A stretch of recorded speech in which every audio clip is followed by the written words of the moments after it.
Good evening, I'm Katerina Georgieva. Thanks for watching. Here's what's making news right now. It's really remarkable. A peer understands. The peer understands that it's about taking away the hurt and giving back the hope.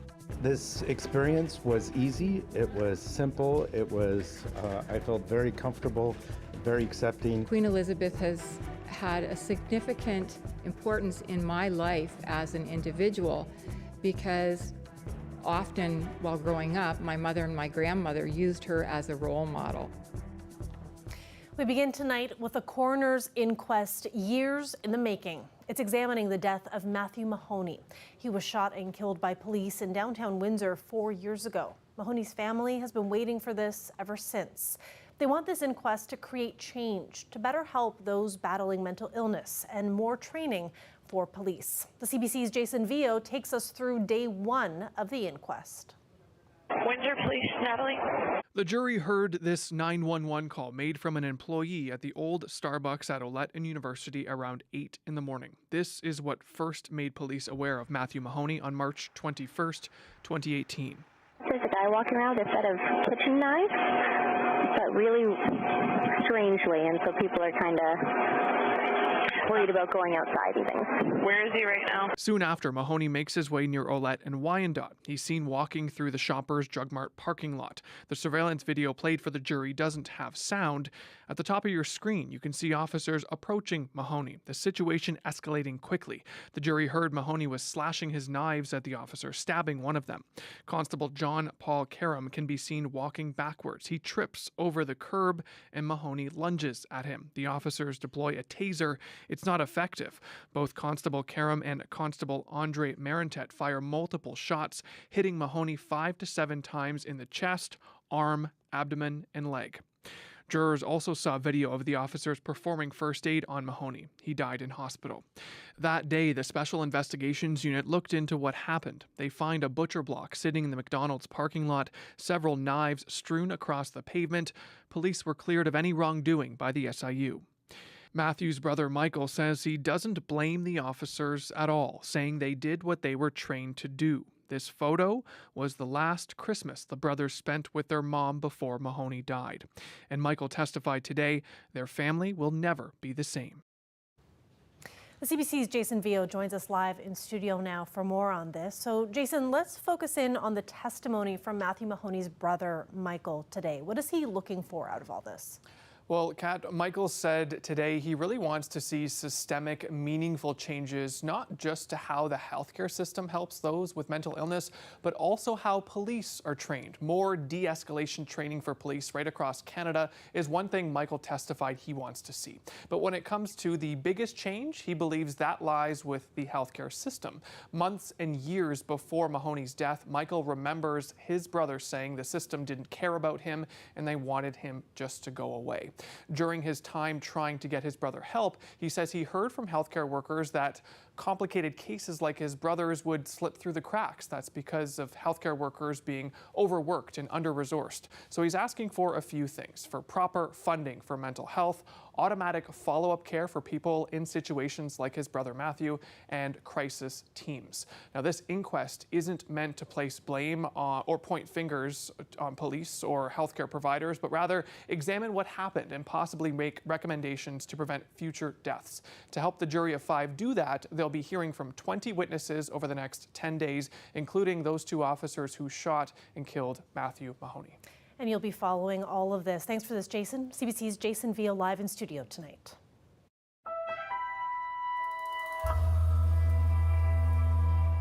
The focus of Britain's 10 days of national mourning is on Scotland today. Queen Elizabeth's casket will remain there until it's flown to London tomorrow. But even as thousands of her Scottish subjects show up to pay their final respects in Edinburgh, support for the monarchy itself remains uncertain. Chris Brown reports. This was Scotland's day to showcase its appreciation and affection for the Queen. Members of the Royal Regiment of Scotland placed her casket in the hearse for a procession along Edinburgh's Royal Mile. All of this celebration of her happened because she died in Scotland, and I think that would have made her very happy. Together publicly for the first time since her death, the Queen's 4 children followed behind. Prince Edward on the right, Prince Andrew, Princess Anne, and King Charles. At St. Giles's Cathedral, pallbearers moved the casket inside, where the crown of Scotland, crafted almost 500 years ago, was placed atop. To our late monarch, whose love for Scotland was legendary. The minister celebrated a life of service and dedication. Scotland is a place that Charles, as Prince of Wales, came often. To come here now as king is significant for many in this crowd. Polls suggest that while most Scots support the monarchy, enthusiasm is lower than in England. So one of King Charles's key tasks will be to keep a high profile, says this expert. Everybody in Scotland is a kind of nationalist with a small n, and they'd easily be provoked by any signs of disrespect for Scotland or not taking Scotland seriously, even unionists. So the monarchy has to be sure they don't put a foot wrong here. Outside, the sense was the new king's reign is beginning well. I think it's a unifying event. I think it's very important that we are a union, and it has been proved that today, the turnout. King Charles also visited Scottish Parliament, where independence parties dominate. The UK government has rejected calls for another referendum on the topic. The King will have to navigate that challenge too. I take up my new duties with thankfulness for all that Scotland has given me. Later, the 4 royals returned to St. Giles for a vigil to publicly honour their mother and join with Scots in saying farewell. Chris Brown, CBC News, Edinburgh. I, and with the advice of His Majesty's Executive Council of the Province of Ontario, proclaim that upon the death of our late beloved sovereign, the Prince Charles Philip Arthur George, lawfully succeeded to the crown as Charles III. By the grace of God of the United Kingdom, Canada, and his other realms and territories, King. That's Ontario's Lieutenant Governor proclaiming the accession of King Charles III at Queen's Park today. A book of condolences is available in the main lobby of the legislature for the public to sign. The legislature is set to resume on Wednesday to pay tribute to the Queen after her death last week. A court case that affects hundreds of thousands of workers in this province is now underway in Toronto. It's about the Ford government's wage cap legislation known as Bill 124. Our Queen's Park reporter Mike Crawley looks at what's at stake. A dozen labor unions and federations are involved in this case. It has potentially big implications, both for workers' pay and provincial finances. Welcome to Repeal Bill 124. Court hearing and action. This bill caps wage hikes for nearly 800,000 workers in the provincial public sector, including nurses, hospital workers, and long-term care staff, teachers and education workers, college and university staff and faculty, and other provincial employees. Bill 124 represents a blatant attack on free and fair collective bargaining in Ontario. The 3-year wage cap has been enforced throughout the pandemic, all while the Premier was praising frontline workers as heroes. You're absolutely incredible, you're champions, and thank you for coming in day after day after day. The government brought in the bill to, in its words, protect the sustainability of public services. The unions argue it's actually doing the opposite by contributing to staffing shortages in healthcare. Thousands have felt they had no other choice but to leave their profession that they loved as the most immediate way to find relief from this grueling and exhausting work. People are not getting their chemotherapy treatment. People are not getting the surgeries that they need. Exempted from the 1% annual wage cap, municipal police and fire departments. The unions argue that's evidence the bill discriminates by affecting jobs disproportionately done by women and workers of color. Do you want your loved ones to be treated like this? Do you want females to be thought of as lesser? We won't hear from the government's lawyers in court until next week, but in their written submissions, they argue that the bill does not infringe on workers' rights because the wage restraint is for a limited time and because it still allows for pay increases of 1%. Mike Crawley, CBC News, Toronto. The new Conservative leader says Canadians are hurting, and he's the one to fix it. Pierre Poilievre met with Conservative MPs and senators today, his first caucus meeting since winning the top job with a large majority this weekend. As Catherine Cullen reports, while it was all smiles, there are questions about internal tensions.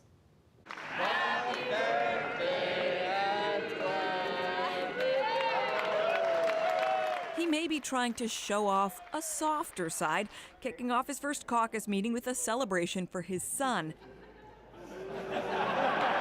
But make no mistake, Pierre Poilievre's attack dog style is still there. Canadians are out of money, and this Prime Minister is out of touch. Though the Liberals are ready to attack right back. A leader who advocated a series of policies and a series of ideas in the run-up to winning the leadership that are pretty irresponsible and pretty reckless. So, like what?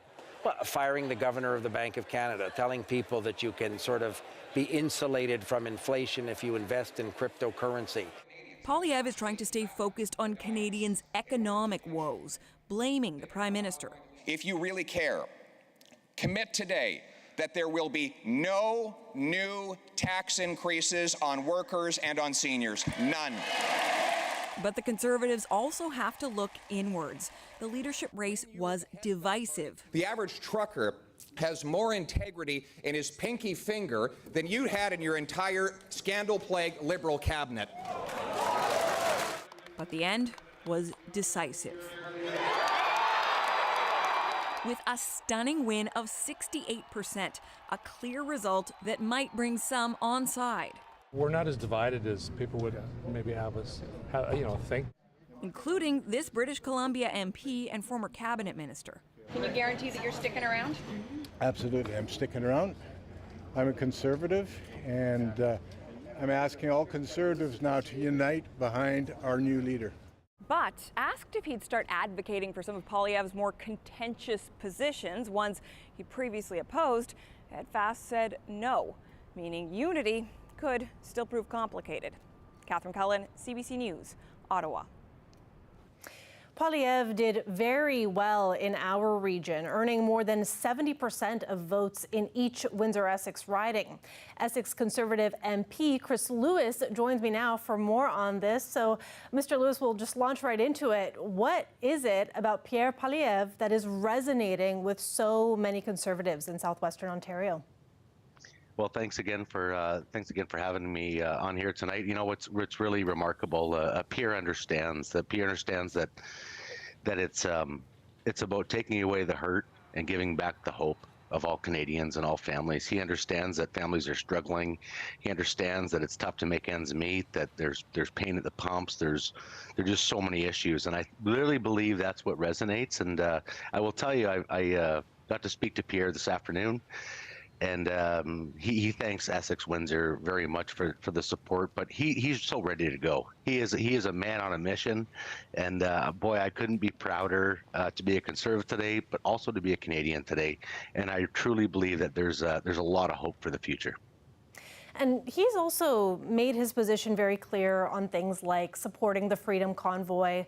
He wants to repeal the carbon tax, an environmental issue for many. What do you say to Canadians who are worried about some of his ideas?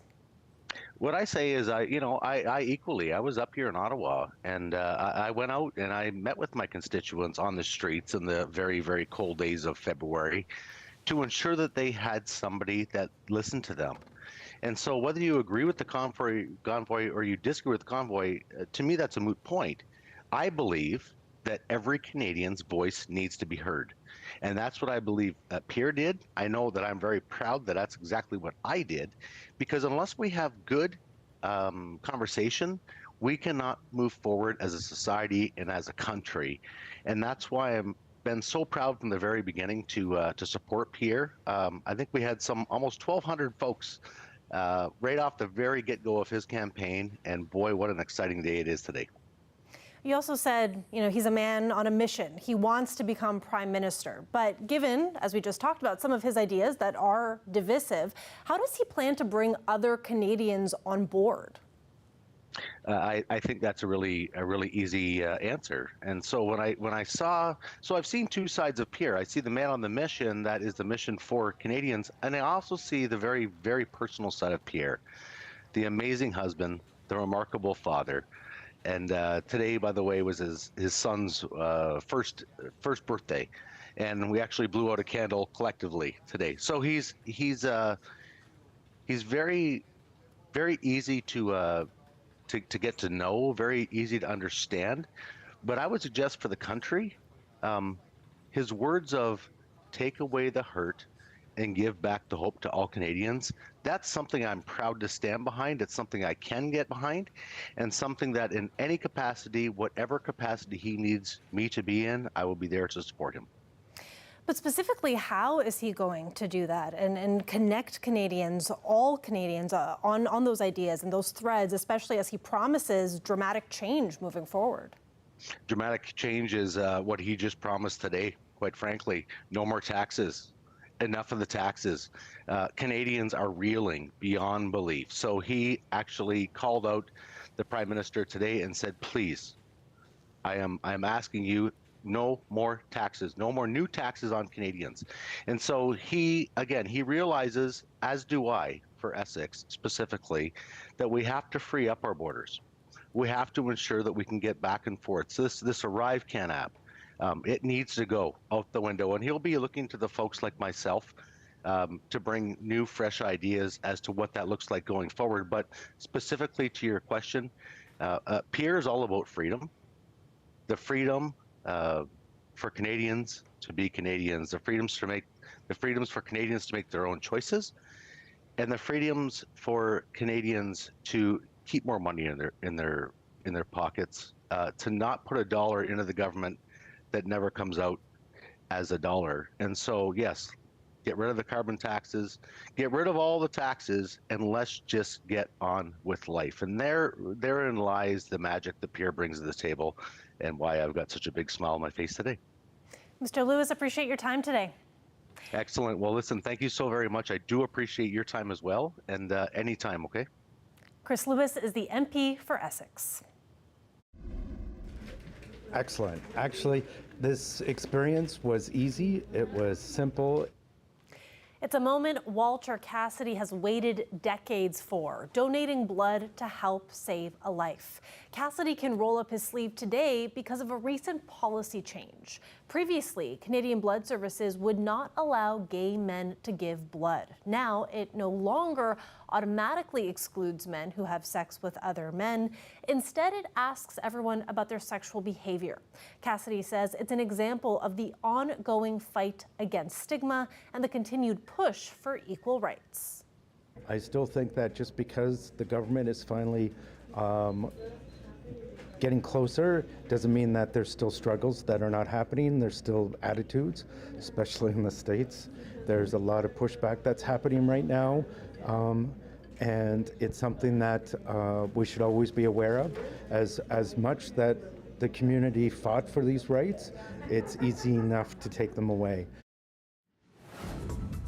Let's take a live look outside. There's the sun poking out after a mostly cloudy day today. Tomorrow, chance of showers with a high of 21 degrees. Those numbers are starting to dip. We're getting closer to fall. Dahlia Ashry will be here after the break with more. Stay with us.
Welcome back. Experts say they're blown away by the latest composite image from the James Webb Telescope. They say it will contribute to a better understanding of how massive stars transform the gas and dust cloud in which they are born. This is the Orion Nebula, which is about 1,350 light years from Earth. The new telescope image lets scientists see through layers of dust, which usually makes it harder to see deeper areas. The Orion Nebula is considered to be a similar environment to our solar system, and scientists believe it could help them learn more about what happened when our solar system first formed. And with that, we go to Dahlia Ashry. Dahlia, it is always so cool to see images like that. It makes me feel very small and insignificant. Well, you are as big as this universe, Katarina, and you know what? Thank you. Yeah, and the temperatures are out of this universe too, out of this world today, southwestern Ontario. It's feeling like summer during the days, the nights not so much, giving us more fall-like temperatures in the evening, but you know, you're gonna need your umbrella heading into tomorrow because we're expecting some rain tonight as well, that low pressure system. The normal high this time of year is 23 degrees. We're sitting at 25, so just above seasonal temperature, just a bit, not much, but we like to see those fall-like temperatures, don't we? For some of us, if you like your pumpkin spice lattes, it'll keep you warm. Windsor, 18 degrees currently. Sarnia, 19. Chatham-Kent, 19 as well. A little bit warmer in London and Kitchener, 21 degrees. And you factor in that humidity, brings it up just a bit today. Humidity is not high in southwestern Ontario. It's more so in the eastern part of Ontario, so in Toronto, making temperatures feel more like 30 degrees. Are we expecting any rain tonight in Windsor? And the answer to that is yes. Some scatter showers, as you can see from south of the border, that precipitation making its way through, and that will be going on overnight and into tomorrow as well. You might see some bouts of sunshine peeking through tomorrow, but for the most part, it's cloudy and that rain in most of southwestern Ontario. It starts to clear up Wednesday overnight, and Wednesday afternoon, you get more of that sunshine peeking through, which is what we like to see, most of us. Now, it is going to be windy tonight. Winds are going to be gusting up to 23 kilometers an hour at 8 o'clock, and then those windy conditions will carry through until overnight, 3 a.m., and then going into tomorrow morning as you're dropping off your kids to school. It might be a little breezy, but I mean, that's always nice. I mean, you just put on a nice cardigan or something, keep you a little warm. And then overnight tonight, temperatures will drop and cool down in Windsor. It'll be 12 degrees, Leamington 12, Sarnia 11. So like I said, those fall-like temperatures, starting to feel that over the next few days, but it's mostly damp today and tomorrow. But then look at those dry conditions trending over from Wednesday all the way into the weekend. That's what we like to see on the weekend, those dry conditions. And then, like I said, what's trending is the cooler nights over the next few days. Katarina? Thanks for that, Dahlia. Thanks. When we come back, we're going to take a look at how Windsor City Hall is honoring the late Queen Elizabeth. Stay with us.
Breaking news coming in at this moment. You're looking at the scene of a police investigation in Mississauga.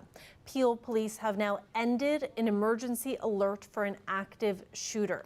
They now say the suspect has been arrested. CBC News has learned that 2 people have died. One of them is believed to be a Toronto police officer. 3 others were injured. The shootings took place in Mississauga and in Milton. Back to Windsor now. City Hall has set out a book of condolences for the Queen. It's part of plans to help people in our city mark her death. An honor guard stands next to a display that was set up this morning, and they'll change throughout the day, as you can see. Visitors can sign the book during office hours. The book will be on display for the next 5 days. The honor guard will also remain in place during this period. An emotional moment for some as they honor a figure who has been part of their lives for decades. That is it for CBC Windsor News. For news anytime, you can always go to our website at cbc.ca/Windsor.